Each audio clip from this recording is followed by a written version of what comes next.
নমস্কার, কেমন আছেন সবাই?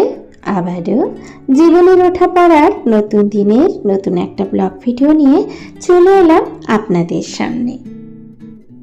সংসারের সমৃদ্ধি আর আয়োন্নতি ধরে রাখতে চাইলে একটু হিসেবি আর বুদ্ধিমত্তা তো হতেই হয়। চলুন সঙ্গে থাকুন, দেখতে থাকুন। আশা করছি আজকের ভিডিওটাও আপনাদের বেশ ভালো লাগবে।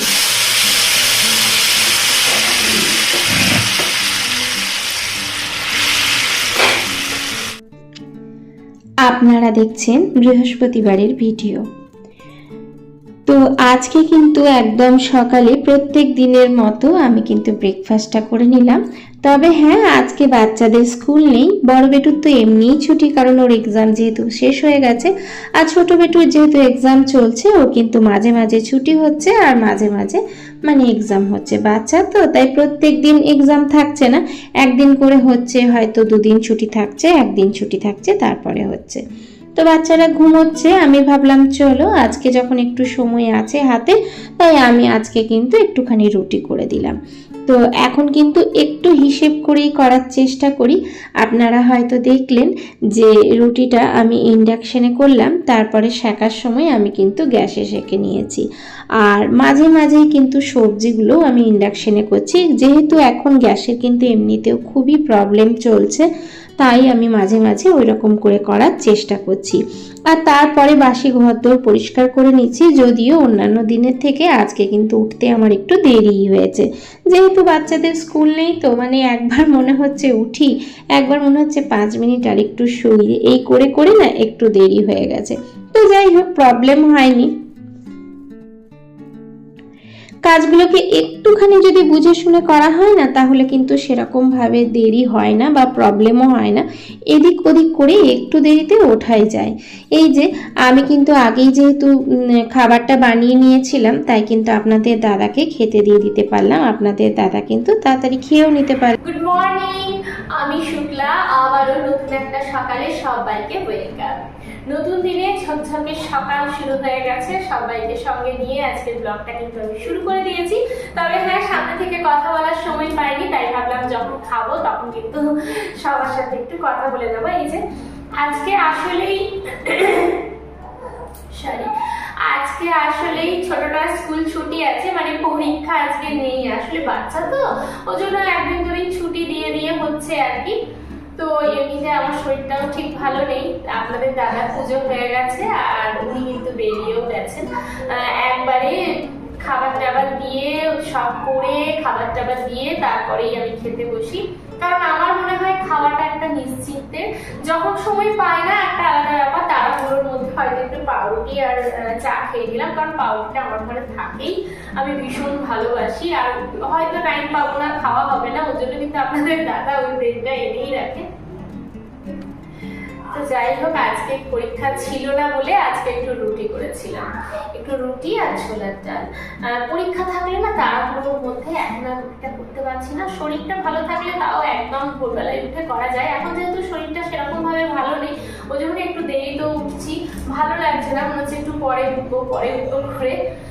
তো তারপরে আর কি রুটি করেছি, খেয়ে নিই, তারপর আবার আপনাদের সামনে ফিরে আসছি। চলুন সঙ্গে থাকুন, দেখতে থাকুন।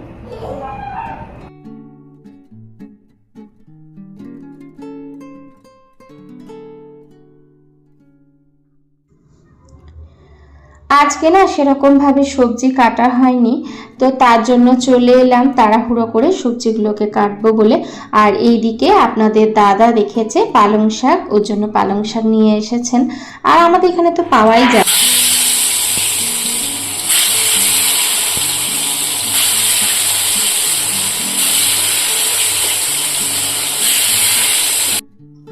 কতটা বুদ্ধি করে কাজগুলো করতে পারি জানি না, তবে চেষ্টা করি সব কাজটা সুন্দর করে বুদ্ধি নিয়ে একটু বুঝে শুনে হিসেব করে চলতে, কারণ এখনকার দিনে সংসার চালাতে গেলে একটু হিসেব কিন্তু দরকার।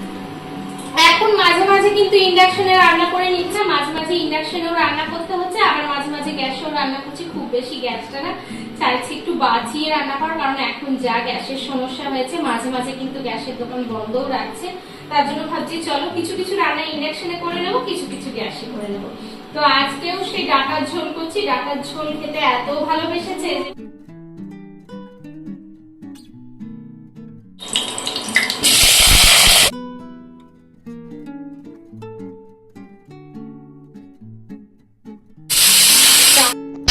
একটা রান্না যদি ইন্ডাকশনে করা হয় আর একটা যদি গ্যাসে করা হয় তাহলে কিন্তু অনেকটাই সুবিধা হয়।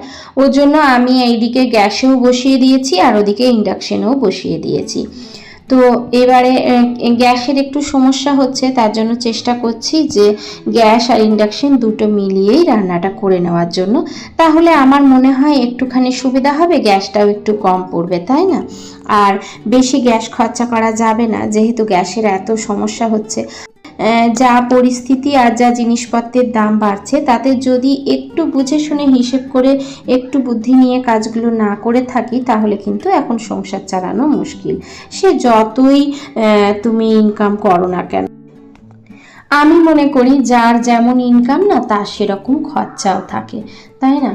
আর তাছাড়া আমাদের মতো মধ্যবিত্ত ফ্যামিলিতে একটু বুঝে শুনে চললে খুব ভালো হয়। আর প্রথম থেকেই যদি একটু মানিয়ে গুছিয়ে মাসের শুরুটা শুরু করা যায় না, তাহলে পরবর্তীকালে আর অতটা অসুবিধা হয় না, মানে মাসের শেষগুলোই অতটা অসুবিধা হয় না, এই আর কি। এই যে কিছু কাপড় জামা ছিল সেগুলোকেও মেলে এলাম, আর এই যে একদম পাতলা ঝোল করে দিয়েছি ডাটা। গরমের জন্য ভীষণ ভালো, আর আমার বাচ্চারা ভালোবাসে এগুলো খেতে।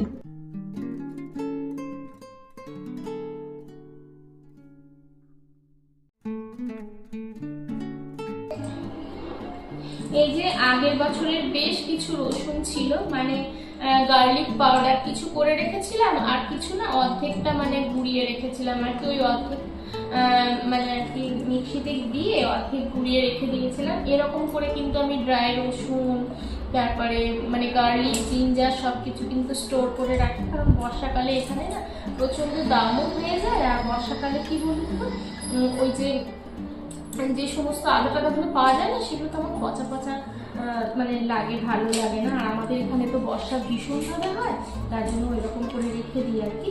তো বেশ কিছু রসুন আমার এখনো পর্যন্ত রয়ে গেছে, এটাকে রান্নায় ইউজ করে দিচ্ছি। তা আজকে ভাবলাম যে এটাকে একটুখানি রোদে দিয়ে নিই। তো এটা এমনভাবে আছে যে মানে শাকে টাকে রসুন দেওয়া হয় যেমন থেতো করে, সেরকম করে রেখে, তো কিছুটা না পাউডার করেও রেখেছিলাম। এই যে ঠিক এইরকম করে আছে, আর এত সুন্দর আছে, এগুলো কিন্তু খুব সুন্দর আছে, একটুও নষ্ট হয়নি, কিচ্ছু না, কত সুন্দর আছে। তো এগুলোকে রোদে দিয়ে একবার একটু ডাস্ট করে নেব। এরকম করে দেওয়াও যায়, কিন্তু মানে অনেকদিন হয়ে গেছে, ভাবলাম এগুলোকে একটু রোদে দিয়ে দিই, এবার এগুলোকে ব্যবহার করে নেব, তারপরে আবারও করে আবার রেখে দেবো। এগুলো করে রাখলে কিন্তু বছরের পর বছর থেকে যাবে আর খুব সুন্দরভাবে থাকবে, 1 বছর তো আরামসে থেকে যাবে। তো এই যে এইগুলো কিন্তু আমার আগের বছরের রসুন, তো এই বছরও খুব সুন্দর আছে, খুব ভালোভাবে ব্যবহার করা যায়। আর এরকমভাবে জিনিস শুকিয়ে রাখলে বেশ ভালোও থাকে। যখন কম দাম হবে তখন যদি এরকম করে আপনারা স্টোর করে রাখেন, তাহলে কিন্তু ইজিলি মানে একটুখানি সেভিংসও হবে, তার সাথে কিন্তু এটাও মানে নষ্ট হবে না। যাই হোক, এটাকে এখন রোদে দিয়ে দিই, জানো তো।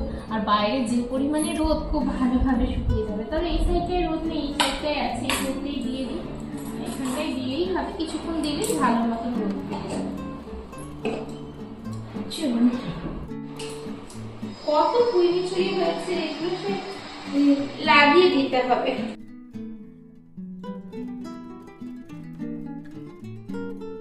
আমার 2 মহারাজ, এই যে ধরুন, স্নান টান করিয়ে দিয়েছি, আর এরপরে তো ওদের শরবত চাই। এইটা নিতে পারবে তুমি? হ্যাঁ, এটা মা। আপনি এটা যদি আমার চ্যানেলে নতুন হয়ে থাকেন আর এখনো পর্যন্ত যদি আমার ভিডিওটা দেখছেন, যদি ভালো লেগে থাকে, বলবো ছোট্ট একটা লাইক দিয়ে পাশে থাকবেন। আর যদি আমার কথা, আমার কাজ কিছু ভালো লেগে থাকে, তাহলে বলবো সাবস্ক্রাইব করে পাশে থেকে যাবেন। আর যদি একটু বেশি ভালো লেগে থাকে, তাহলে অবশ্যই ফ্রেন্ড আর ফ্যামিলির মধ্যে শেয়ার করে দেবেন। আজকের মতো টাটা, দেখা হচ্ছে পরবর্তীকালে নতুন ভিডিও।